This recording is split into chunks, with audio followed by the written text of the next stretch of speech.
Hello everybody and everybody else. My name is ScriptCat and this is ScriptCat Says. Welcome back. Today's video centers on the question of aggression. What is it? Where does it come from? How do we deal with it? I'm indebted to Practical Psychology here on YouTube for their help in understanding this phenomenon. And here we go. I'm not going to give it to you. I'm not going to give it to you. You have your license with you? I'm not going to give it to you. Why not? Because you have no jurisdiction. Yeah, you're parked in the middle of the roadway. Where's your license, your registration to your truck? I'm not going to give it to you. Where's your license, your registration to I'm not going to give it to you. Why not? You haven't given me your name and badge number yet. There's my name. I want you to repeat it now. There's I can't read. Repeat it. Where is your license? Repeat your name and badge number immediately. Immediately. Where is your license, your registration? You know what this plate is coming in as?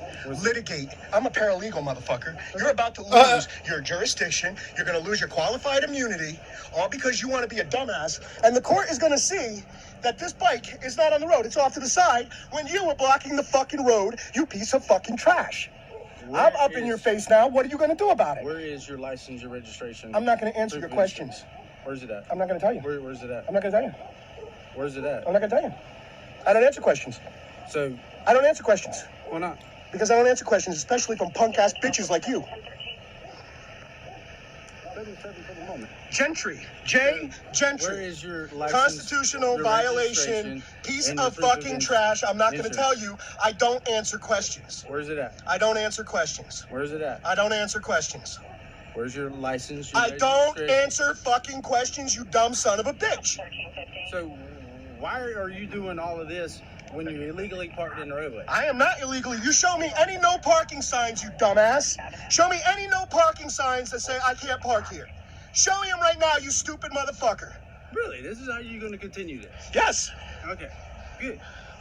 So, where's your license, your registration? I'm not going to answer your question. And your proof of insurance? I don't have to have proof of insurance on a motorcycle, you dumb son of a bitch. Show me. For not wearing a helmet. You know, I don't have to show you shit. Yes, you do. I don't have to show you shit. You have no traffic violation here, motherfucker. Oh, yes, I do. Well, then arrest me. Yes, I do. You're going to have to arrest me to get it. So, You're going to have to arrest me to get it, asshole. Fuck you. So, that's where you want this to go? Oh, I want your immunity. I want you broke. I want you broke. I want you broke. I'm going to take your qualified immunity. I have Joe Wells right now on his post on Facebook. This is retaliation against the transgender people. Retaliation against transgender. You can ask Joe Wells, Constitutional Corner. Don't fuck with me, man. I'm filing the lawsuit in Gainesville on Monday. I've already talked to fucking Sark. It's always on You're a Monday. dumbass. I have you right now in compliance against transgender. Yes, you do. What the fuck? Yes, I do. No, you don't. Oh, I got you dead to rights, you stupid motherfucker. So, with your bike being parked in the middle of the roadway... Oh, it's in the middle of the roadway, huh? Yes, sir. It is? Yes, sir. Oh, no, I'm a ma'am. You will call me ma'am. Yes, ma'am. Okay. So, at the end of the day, ma'am, your bike is parked in the middle of the roadway. It is, huh? Yep, absolutely. I say it isn't. It is. I say it's on the side of the road. And I say I was videotaping you because you illegally stopped somebody on the side of the road. No. Yes. No. Yes. Didn't know. Yes, you have did. no idea why I stopped that. Oh, I don't care. My brother came by and told me earlier we They have never witnesses, know. dumbass. Where's your license? I'm not They going to never tell you. know I'm the not giving it to reason. you. I don't have it It's on like me. Tom Zebra. I don't have it on me, and I'm not going to give it to you. Okay, cool. Stand by. No, fuck you. No, stand by. Fuck you. Stand. Fuck you. Fuck you. See this? Good. That's fine. Stand by. Go ahead, motherfucker. Fuck him. He's a fucking stupid cop. That's okay. He's a stupid fucking cop. He's illegally detaining me. He is illegally detaining me. Think about a time when you got angry, and I don't mean just a time when you were just a little ticked off at a coworker or annoyed with someone in traffic. I mean, think about a time when you were really angry. If you can't think of someone who got really angry at you. Anger is a common human emotion, but it can spiral out of control very quickly. Anger over a parking ticket could quickly turn into a broken mirror. A simple dispute at the bar could turn into a brawl. Wearing the wrong jersey at the wrong place could actually become dangerous. But why does this happen? Why do we let ourselves get so aggressive? Sometimes even over small things. These moments of extreme anger may feel uncontrollable. Sometimes people black out due to anger and commit acts that they would not have otherwise committed in a calmer state. There are certain states that allow passion to actually be a defense strategy in court. And is this human nature, or something that can be controlled and done away with? Well, there isn't just one answer. I need your fucking bullshit orders, man. Go ahead, do what y'all have to. Send over by the ice machine. Why? Because we said send over by the ice machine. Right now, you're interfering with the investigation. No, being in between y'all and them is interference. It's interference. Y'all don't know what the fuck y'all talking about. Hey, You're a supervisor. Get these motherfuckers in line. You're a supervisor. ice machine now. I need to talk to your supervisor. Get your supervisor here. Get on it. Look what y'all doing to Behind him. the ice machine. Look what y'all doing. Get What are you back. doing? Stop man? this shit. Get your hands off. Get your supervisor here right now. Look what they're doing. Behind the ice machine. I am. Get your bitch ass out of my face. I'm not interfering with Get you. out of my the face. ice machine. No, don't do nothing to him. Hey, you get back as well. We're not I'm recording you. I need your Record super. all you want, but get behind the ice machine. I am, motherfucker. Stop touching me. Don't move Get your fucking. Call your supervisor. I don't need. I need to file an on-site complaint for what y'all doing. Hey man, quit twisting my fucking wrist, man. Call your supervisor. I need to file an on-site complaint. Call him right now. Backed up behind the ice machine. Call him right now. Hey, take No, you're a supervisor. We already did this last time. Call him. Call your supervisor. I need to file an on-site complaint on you. No, that's But what you're letting him do, that's your mouth. it's not interference. You telling me to do something. Call your supervisor. You have to. Psychologists have three main theories of aggression that attempt to explain why we become aggressive and whether that behavior can actually be changed. These theories include the instinct theory of aggression, the frustration aggression theory, and something called social learning theory. This video is going to briefly touch on all three of these theories of aggression, where they come from, and how they fit into our everyday behaviors and attitudes.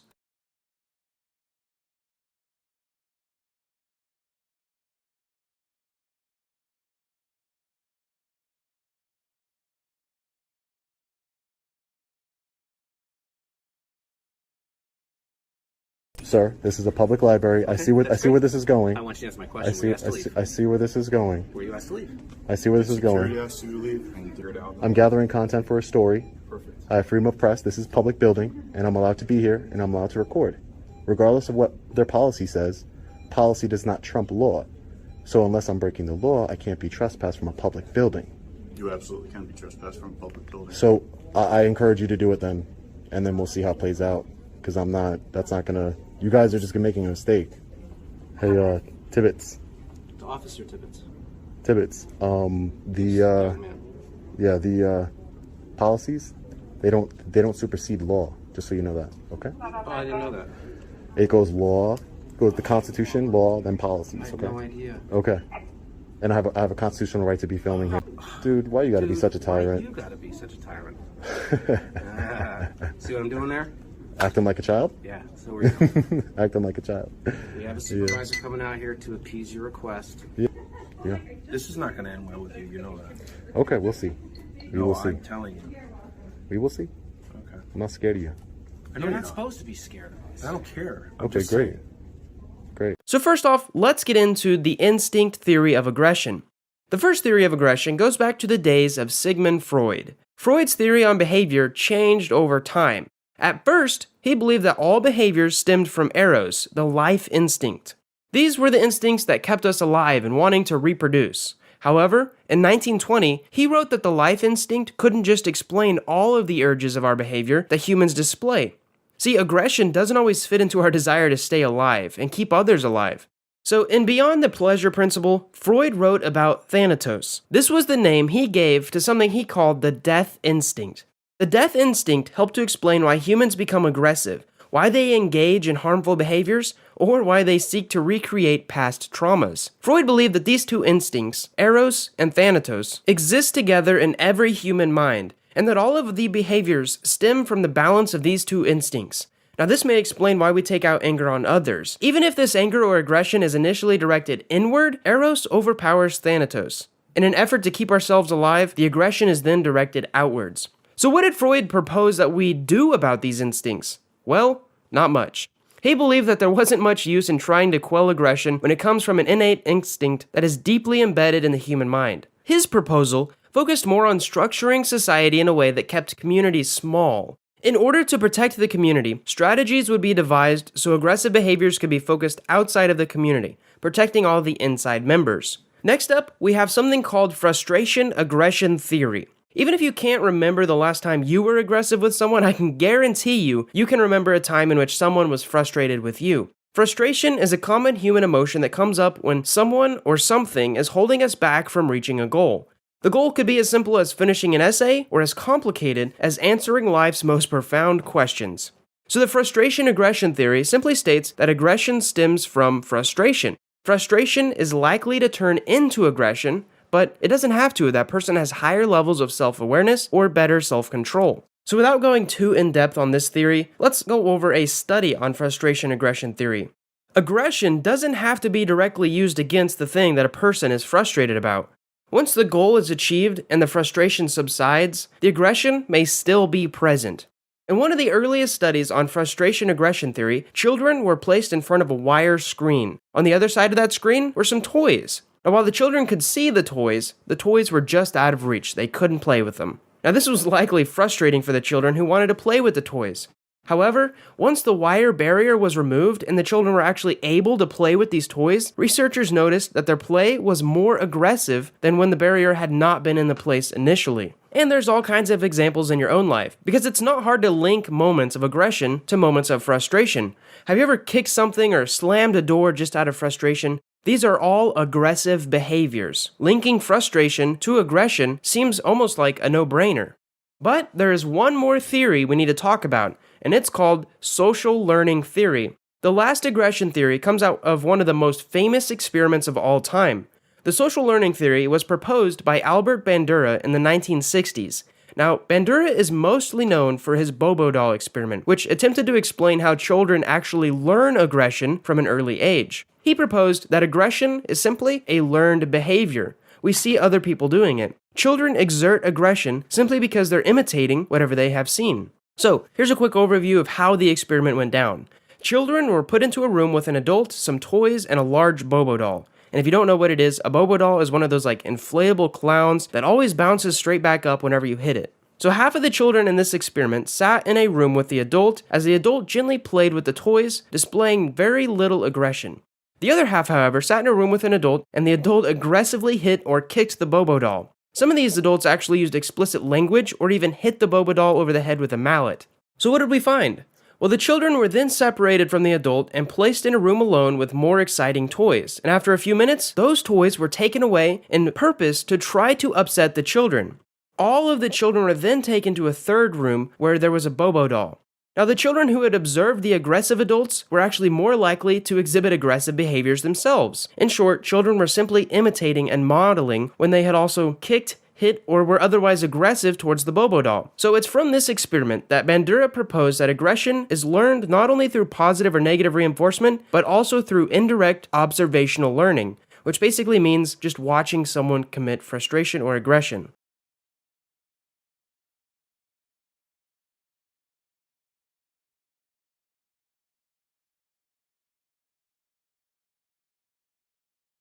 I gave you $2,600, but I pay you after you finish because I don't trust you. Because I told you that I had a deadline. I told you that I had a deadline.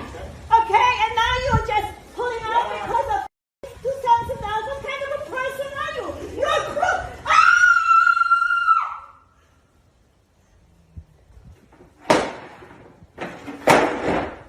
Sarah, stop.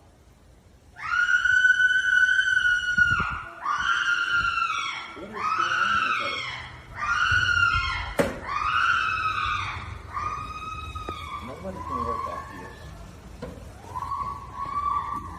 You hate your life. Could you You've always please been get picked out on. your dog?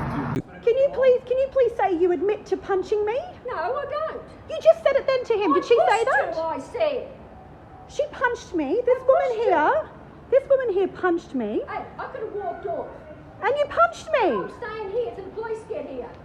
So you're telling me you didn't hit me? No, I pushed you. Oh, so what's this big mark on my body? You might push it. You might go red easy. Ugly. Relax.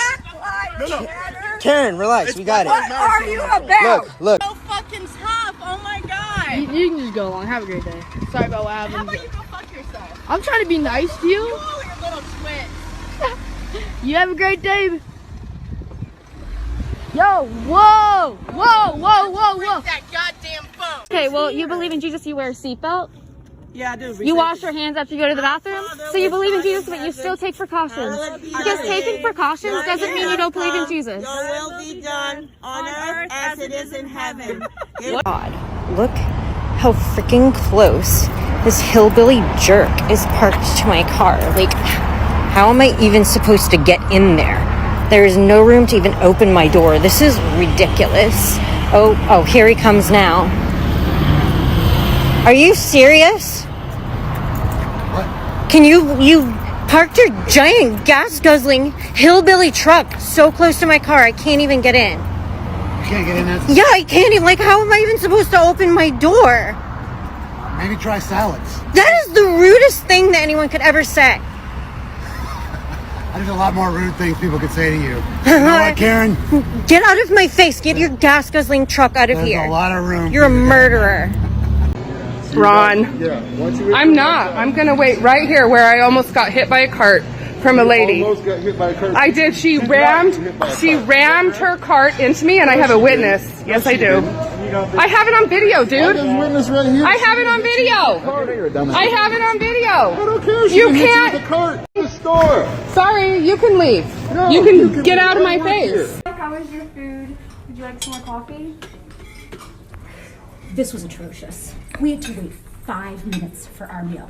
Okay? I'm sorry. I can't. This is not even edited. You recognize that, right? Have you tasted this? I have not. It's your food. Where's your manager? I need a word with your manager right now. Okay. Yeah, I'll go get them. Do you have any idea who I am? I'm afraid not. I need the manager right now. Okay. I mean, I can't. Sir, can you please put your mask on? We have our masks on. The mask is here. My mask is on. I know, just like over No, your face. no. This is on. This will be acceptable. I have a condition, okay, and this is. I have a doctor's note if you need one. And I mean, may we please speak with whoever's in charge, if there's anyone. I'm afraid not yet, but this one will be. How old are you? I'm 15. I'm sorry, I'm only 15. Okay. You know what? I think you need to walk around now. Yeah, thank you. Okay. Now, obviously that last clip was staged, but it still illustrates the point. Now, what do we do when faced with these kinds of aggression? For that, I turn to Instructor Chris Stokes of the Bend, Oregon Police Department. This short introductory video may help us understand what the police officers are trained to do.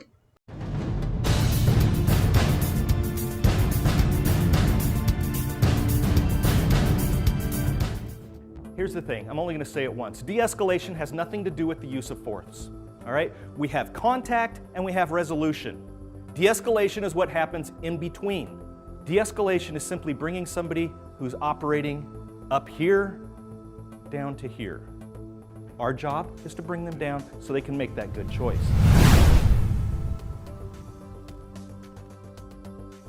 Doesn't matter if we were learning how to splint a sprained ankle or how to treat a sucking chest wound. The very last instruction was reassure, reassure, reassure. People need to know there's hope. Here's the thing, our tone says so much. It doesn't matter the words you use. What we have to do when we're thinking about our tone, we need to put our mind where our mouth is. That is tough. Being at the proper distance during a conversation can carry a lot of weight with it as well. That's not always possible for safety reasons. In those situations, our tone has to do the work for us of proximity. Physiological barriers. Now, fight or flight, right? We've all seen it. Their heart's beating, they're breathing hard. What's their vision doing? Their vision's closing in. Their auditory senses shutting down. Environmental obstacles. Now, everybody's dealt with this. You show up to a domestic or whatever, tensions are already high, and what's going on? The TV's blaring, the stereo's going. Control these things. You know, I really want to focus on you today, Jody. You know, you're going through this stuff, but it's very distracting with that TV going. I've got the radio going in my ear and the TV, and I want to focus on you. Can we turn that off? Touch. There is a time when touch is appropriate.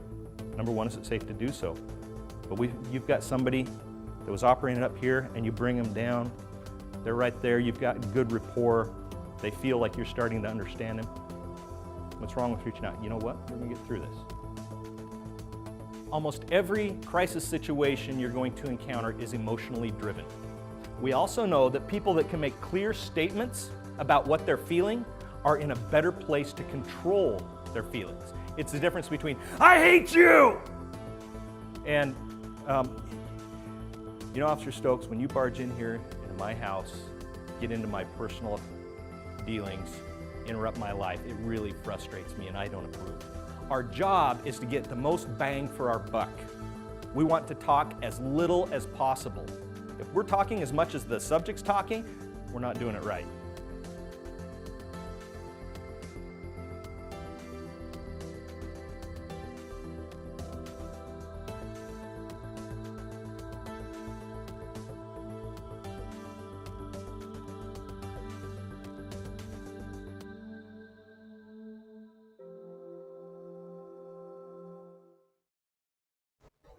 He's not wrong. However, the focus is on a person in crisis. The people we are discussing are not in crisis. They have created a crisis situation deliberately. Arguing with them does no good, especially if they've been well trained in their script. The low and slow approach does seem to work, if only to pull attention away from the person and redirect it towards the police officer. In the end, swift action is the only thing that shuts these folks down. That, of course, is up to each individual police department and their legal advisors. Personally, I would encourage everyone who works in these non-public or restricted First Amendment public areas, such as libraries, jails, courthouses, post offices, etc., to become much more secure in their own knowledge of the laws governing where they work. A quick, succinct enunciation of Poster 7, Pennsylvania v. Mims, Maryland v. Wilson, and most especially Perry Education Association versus Perry Local Educators Association 1983, which clearly delineated the differences between private forums and public forums. If a librarian can confidently state that her place of business is a First Amendment restricted public forum, he or she may be able to diffuse a situation quickly.